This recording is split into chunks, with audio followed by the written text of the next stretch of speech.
Hello, thank you for joining the second episode of What is MassHire?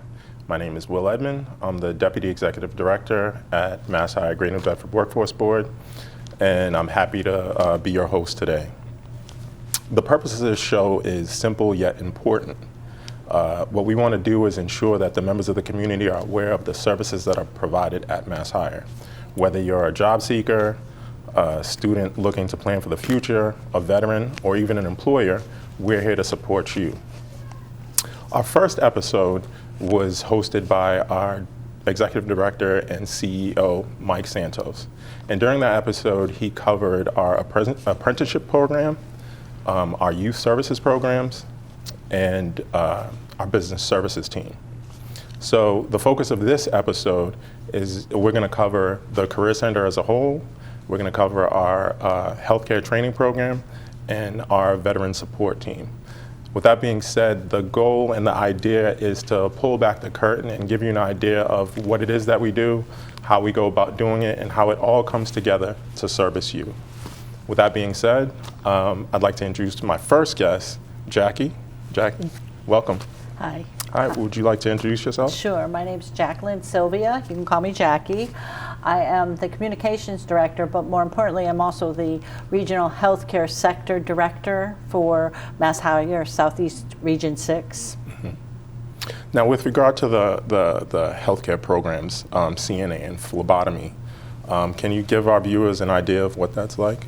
Well, we actually have several programs. We're on the final year of a 3-year grant award from ComCorp, which is Commonwealth Corporation, and we currently do have CNA training, which is Certified Nurse Assistant. We also have medical assistant training, phlebotomy. We also have a couple of trainings that are through our employers for certified addiction and recovery coaches. And for that training, we go through the employers because of the specialized selection process that they need to have in order to enter the program. Okay. What makes the CNA and phlebotomy program so appealing?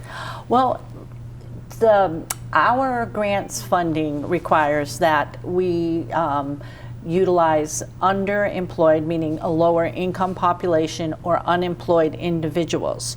A large majority of that population also have high school educations or less. We do get some that have a bachelor's or associate's degree, but the large majority is.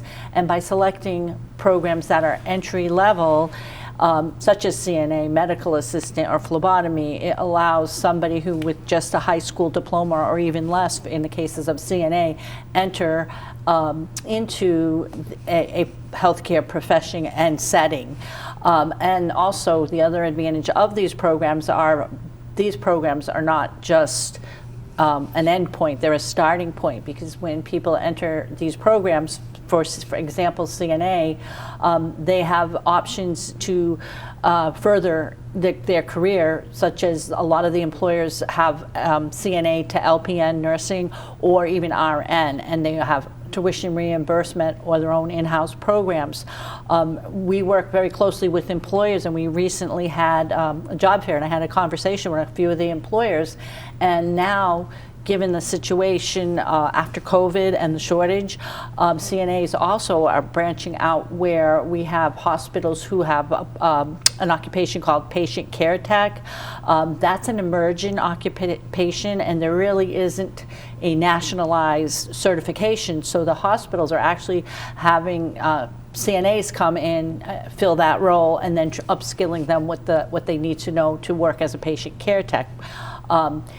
We found out when we were analyzing dialysis technician training that's what the dialysis clinics are doing as well. They take in CNAs. So entering a CNA doesn't mean that's where you're going to wind up. There are a lot of people who do CNA for a lifelong profession and are very happy, but it's also an opportunity to enter quickly.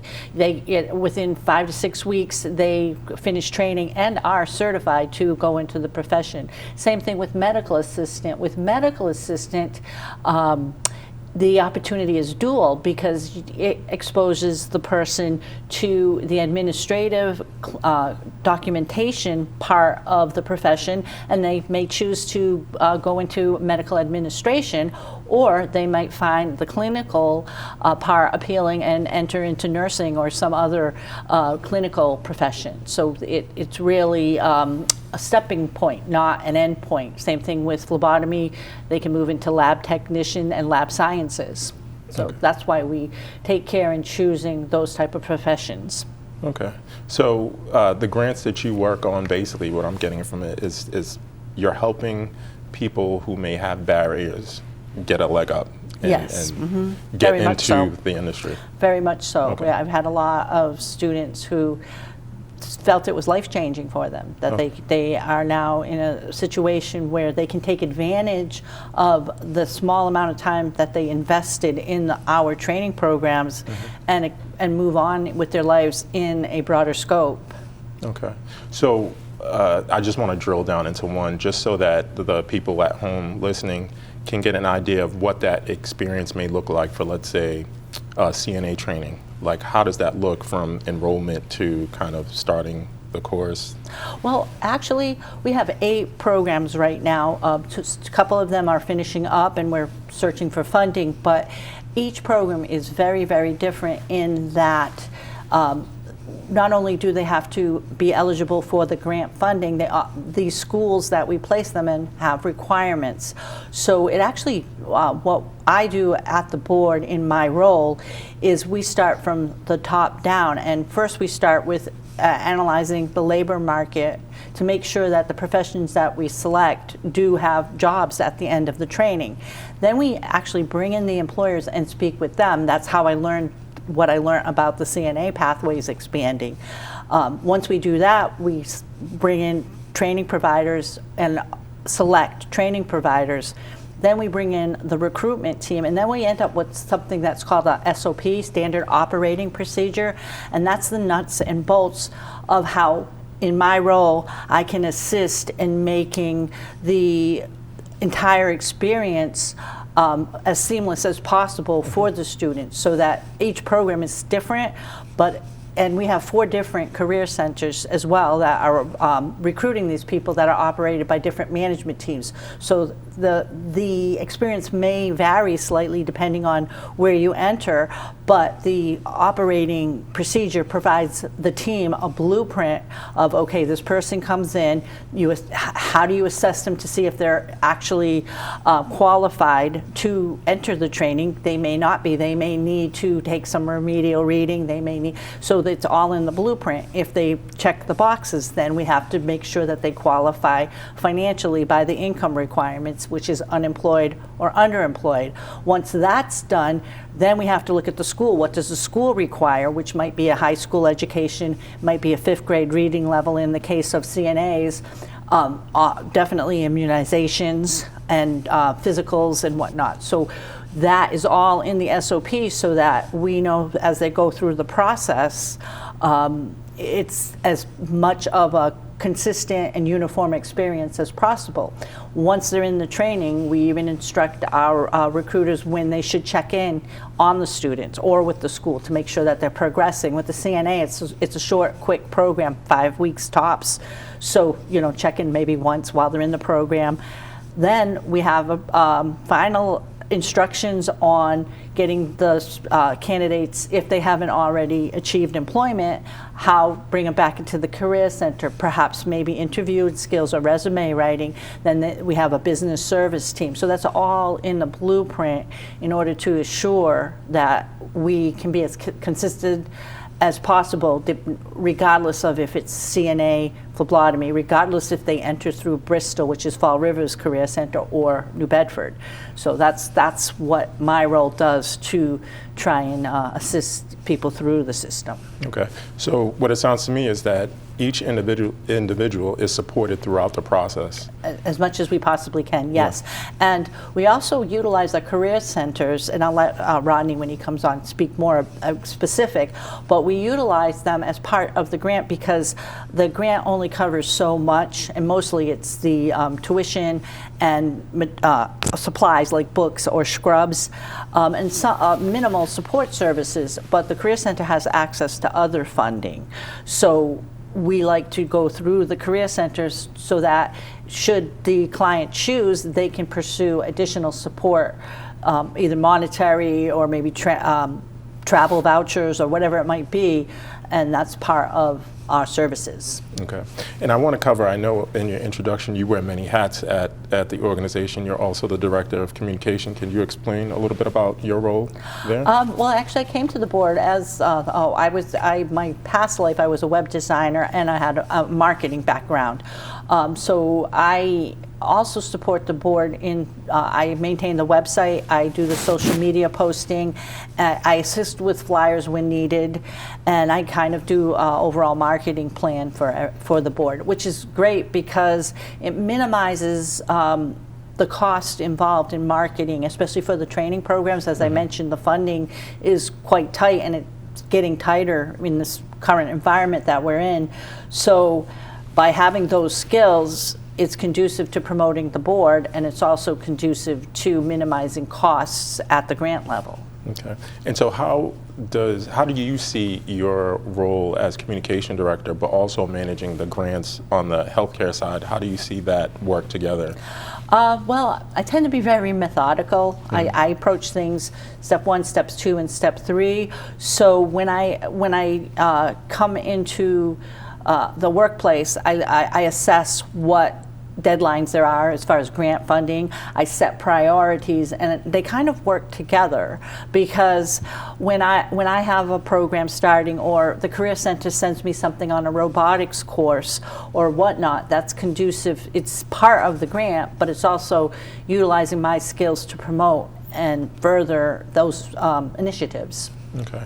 I would imagine you being so connected to communications allows you to kind of tailor the communications in real time with changes in, I don't know, healthcare industry changes or things like that to kind of inform potential students or, you know, kind of get more people in, get the word out? Yeah. On occasion, we use a email marketing tool that we have a list of about 15 to 1,600 people on that list. So if there's something that we really want to spread the word quickly, I can do it in a quick emailing with one of our flyers for a program, or for example, if there's some kind of policy that we need to make the public aware of, we can do that.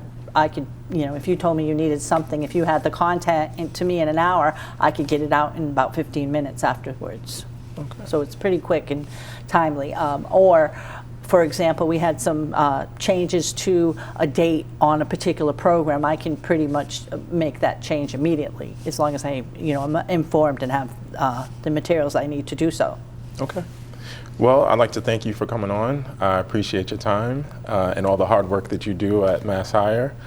So with that, I think we're going to transition to our next guest. Again, thank you. Oh, thank you. It was my pleasure. Okay. While we introduce our next guest, or before we introduce our next guest, Rodney Solomon, I'd like to remind you of our address. So we're located on 25 Elm Street, Suite 203. In New Bedford. So you're just going to walk up the stairs and the office will be on your right. For our disabled population, there is an elevator on the first floor that could take you up to the offices. Remember, it's Suite 203. Thank you. So, Rodney, welcome.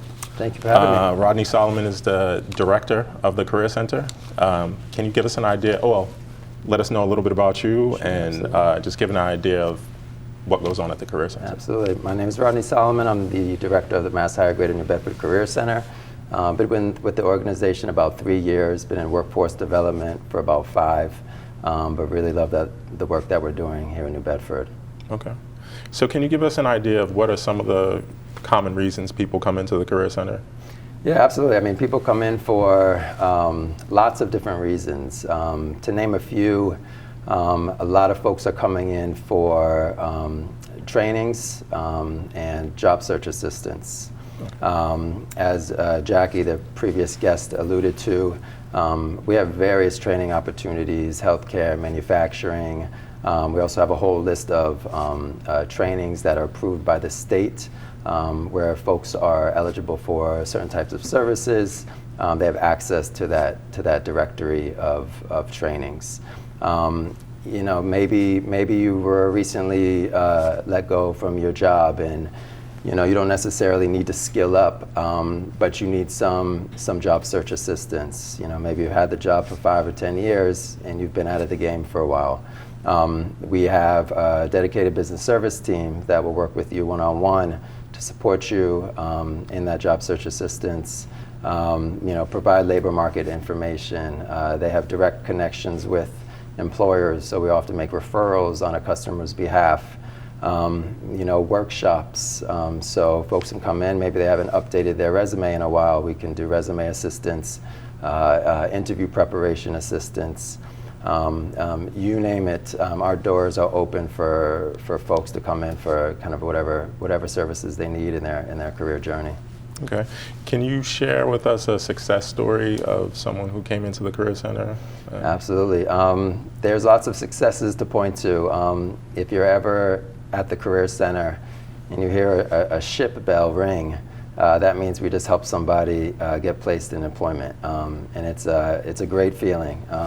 Throughout the Career Center, you have customers there that hear it and they're like, what was that? And we get to tell them the reason behind it, and it really makes, you know, it gives you goosebumps almost, because the work that we put in has changed someone's life, has maybe helped their family, has maybe, you know, increased the local region and the economy as a whole. There was one example I want to give. We run a program, it's called Access to Recovery. It's in partnership with the Gavin Foundation. And we have 2 fantastic facilitators who run that program, and it helps folks who are going through the recovery phase kind of build their confidence and build their skills and set goals to get back out there. And one day a lady came in and she asked for me, and usually when somebody asks for me, it's, you know, something went wrong and they want to, you know, complain about it. So we sat down and she started to tell me about the impact and the transformation that this program had in her life, and that the fact that she was now had a full-time job actually in the healthcare field. You know, she came to tears, and it was really amazing to see that transformation, and someone now has that stable career pathway. Yeah, I can attest to that. The graduation component. So I know a lot of times, if we're available, we can kind of step in for their graduation. And one thing that I noticed is I'd pay attention to when they first started the program. They had a certain demeanor. Sometimes they wouldn't make eye contact, or they just, you know, they were just somewhere else. But then the sense of confidence you see when they graduate, you know, they stand up, they're shaking everyone's hand, they're looking at people, and they're very happy, you know, at that accomplishment. So I could attest to that. And then the bell too. I've only been there at MassHire for a year, but I remember the first time I heard the bell, I was like, what's going on? What's that? Yeah. But it is cool. It gives you goosebumps. Yeah. So with that, what is something that may surprise people about the services that we provide at MassHire? That's a great question. I think a lot of people may not know that we provide kind of a comprehensive assessment.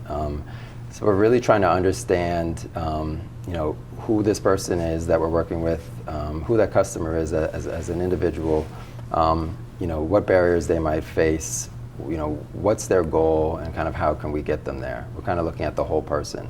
You know, yes, there's boxes that have to be checked, and there's information that has to be asked, but we're really trying to get a comprehensive sense of who that individual is and what their career or their you know, trajectory, their next step is, so that we can help formulate a plan to help them get there. One of the other things that I think, you know, people may not know about what we do is, you know, after we kind of, you know, help you, maybe put you through a training, you know, get you placed in employment, if you're in our WIOA programming, we're following you for 12 months, and we're doing outreach, those follow-up services, to make sure that you are, you have the support that you need. It's not get a job and kind of see you later. We're still there to support you, see if you need any wraparound services, to really make sure that you're successful in the role that you just got. So there's kind of that whole comprehensive aspect of what we do. Yeah, and can you speak a little bit more about the importance of like the follow-up on our behalf and on the people that we serve? Like, why is that so important? Yeah, I mean, a lot of the folks that we serve are coming to us with various, barriers. One of the first things we try to do is address those barriers. You can think of us as a community hub. So we're working with partners, making referrals to help reduce those barriers to employment, first off. Once you get a job, life is hard, things happen. So we want to maintain that communication and that contact with the customer, because they may still have needs or face barriers that will maybe prevent them from keeping that job in the long term. So we want to be there to keep that dialogue open so that we can support them and just kind of encourage them to keep going and be there for that for that next year. And maybe you don't want to have us call you for 12 months, that's fine too, but we will continue to reach out and support as much as we can. All right.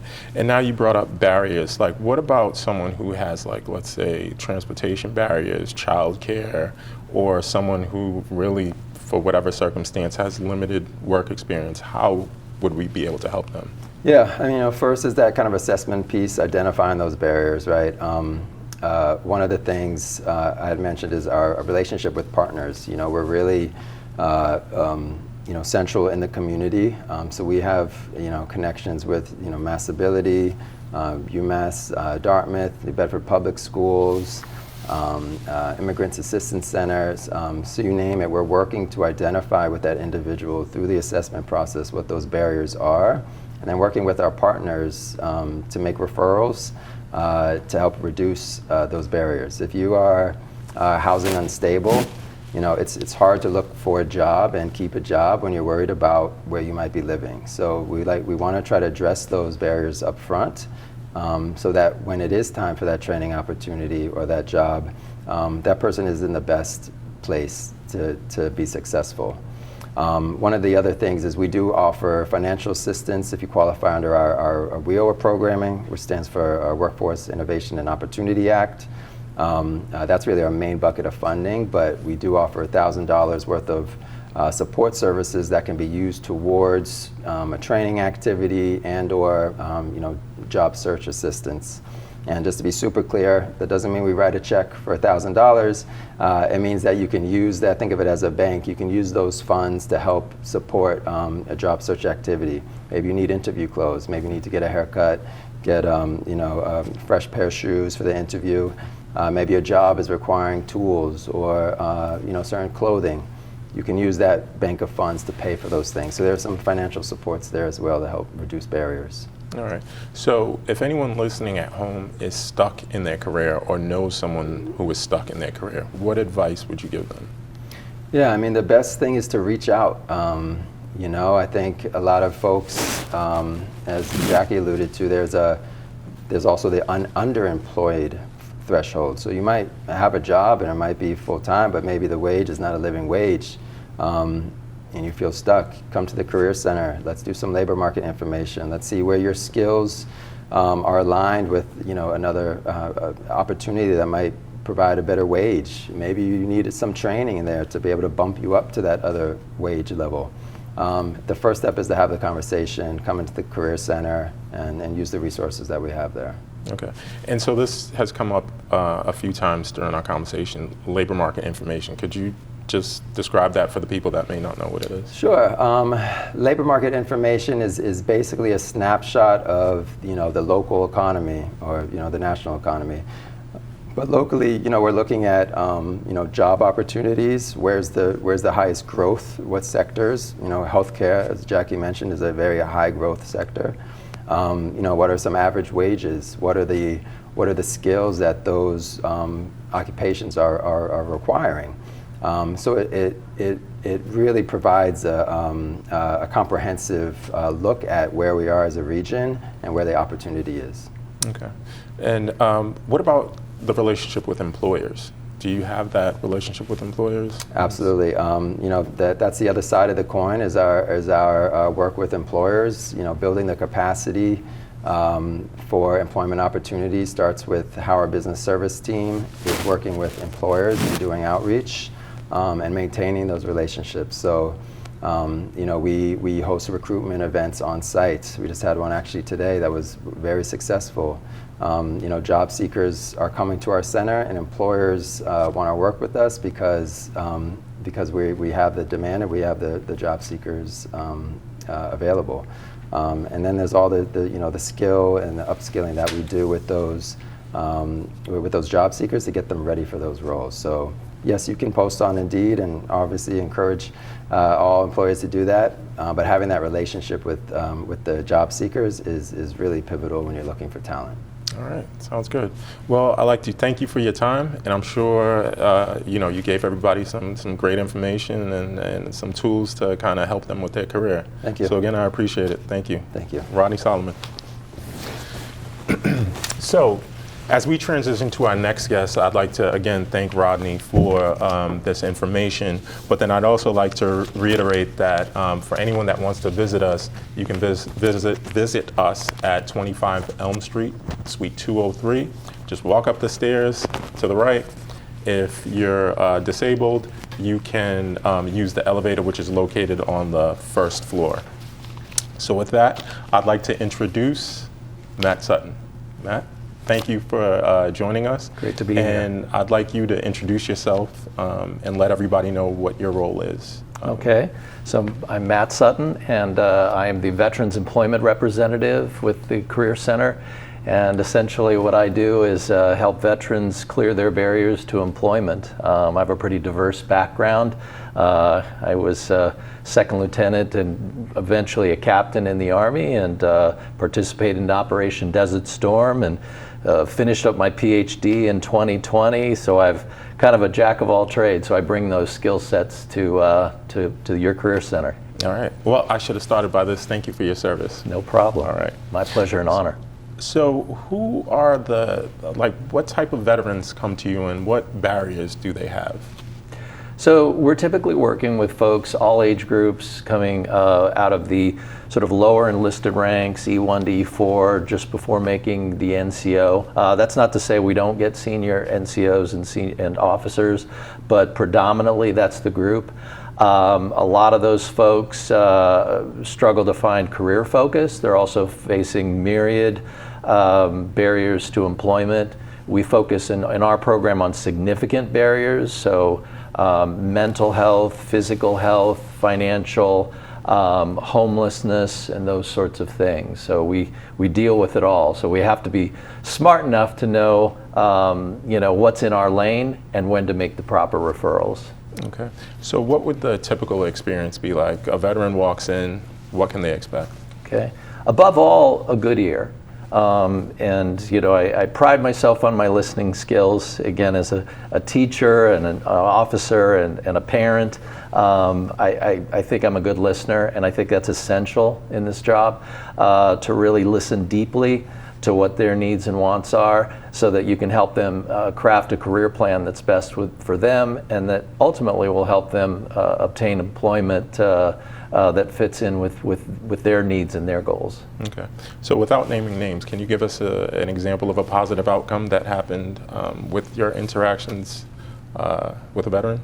Absolutely. Recently, I'm proud to say we were able to approve funding for a yoga instructor. She's using her art and craft along with her team to help veterans in the VA system with VA disability ratings of all sorts, to center themselves and help to get them on the right track in their lives. So we're essentially funding her training certification, which will enable her to kind of train the trainers, if you will, to train up her staff so that they can broaden their outreach within the VA system and without. Oh, okay, that's good. So what do you find most rewarding about your work?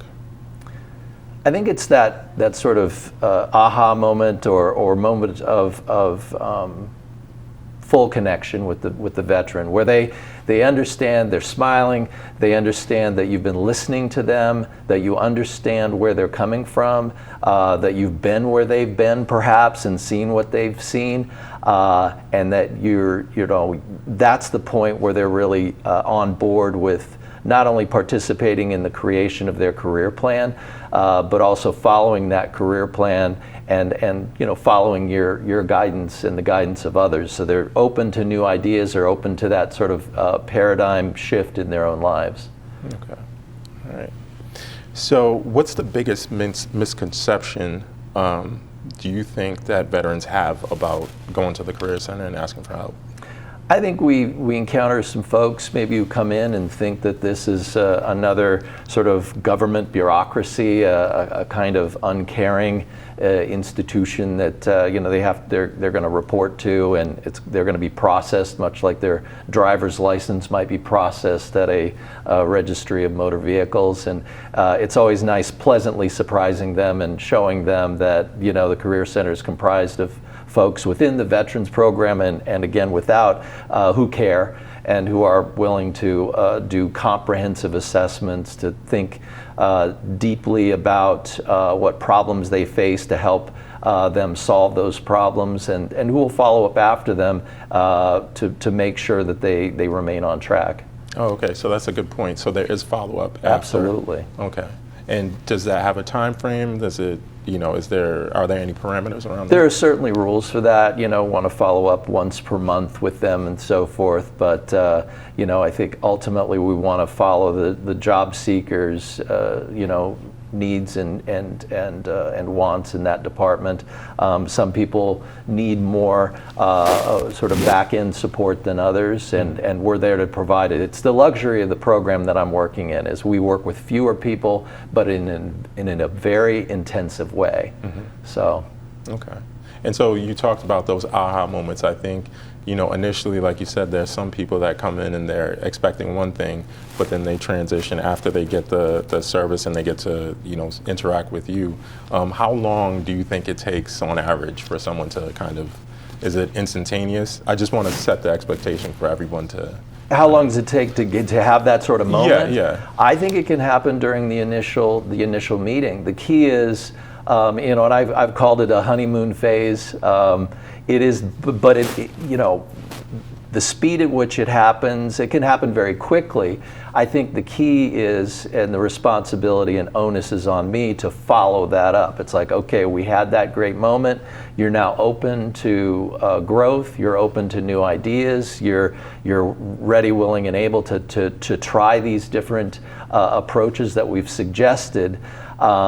It's on me to make sure that that I'm following up and staying connected with them. But I'm very proud to say that we have those moments quite a bit, and I think that's one of the reasons why our program is so successful and we've had so many job placements. Okay. And so what type of industries are these veterans being placed in? It certainly varies. We have a lot of folks that like to return to service in the federal government. Even though right now it's a bit rocky there, and a bit uncertain, but I think their service is lent to a number of industries, but I think the key thing is that they want to serve in a capacity that's larger than themselves. They want to make a good living, but they're not primarily money motivated. They want to serve. That's kind of the essence of their lives, and I'm speaking as one myself. I've always been called to service, whether it's been in education, whether it's been for the military, and now having the pleasure and honor to serve the Commonwealth and its job seekers who are veterans. Okay. So I know during the introduction you said that you were an educator. How do you think that aspect of your career has helped you with your role at MassHire? Yeah, I think my background in education is essential. It really is, kind of understanding, again, I don't think, you have to have a PhD to do this job, but I think having that sort of psych background and understanding theories of the mind and understanding how people's, social and cultural backgrounds fit into, what their career goals are and what their azimuth, their direction going forward is. I think that background is very helpful to me as a counselor. All right. Well, sounds good. Again, I'd like to first and foremost thank you for your service, but thank you for your time today. I'm pretty sure, well, I'm certain a lot of veterans out there got some useful information. Great. Thank you so much, Will. Thank you. All right. I hope you all enjoyed this episode of What is MassHire. My goal is that many of you listening out there or people that you may know have the aha moments that we talked about here. One thing that I think you all gathered from this was that you will be supported, you will be welcomed, you don't have to be afraid. We're here to help and we're here to serve you. Again, my name is Will Edmond, Deputy Executive Director, and thank you.